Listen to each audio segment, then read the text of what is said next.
To a special Facebook Live event focusing on absinthe, the deadly elixir, the drink of the gods. I want to thank my friends at the Amazon Conservation Team, particularly Antonio Peluso, who's my right-hand person on these Facebook Live events and at the Amazon Conservation Team. And I want to thank Deborah Mitchell Associates for their incredible help, which is what makes Plants of the Gods possible. I'm Mark Plotkin, Dr. Mark Plotkin of the Amazon Conservation Team.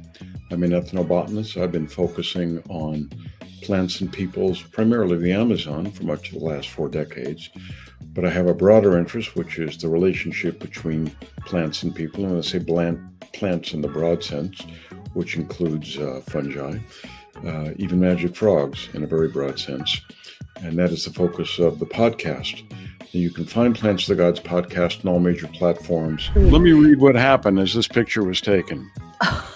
The force of the blast seemed to propel the drug from the shaman's tube directly into my bloodstream, and then into my very soul. Although my heart pounded painfully in my chest, a subtle sense of exhilaration accompanied the pain that racked my body.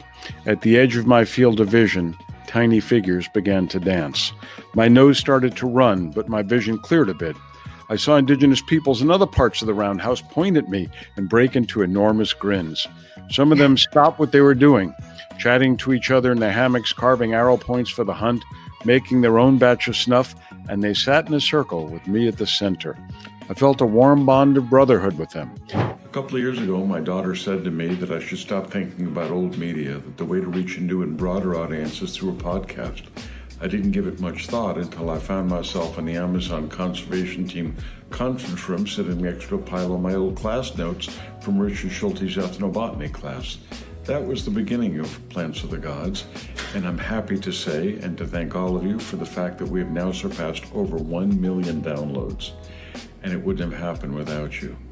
We hope to bring some new features to the pod in the near future, interview some shamans, talk more about ayahuasca, the evergreen topic that people always want to know more about, an interview with the great Paul Stamets, tied with the release of his new book on psilocybin mushrooms, and lots of other surprises in store.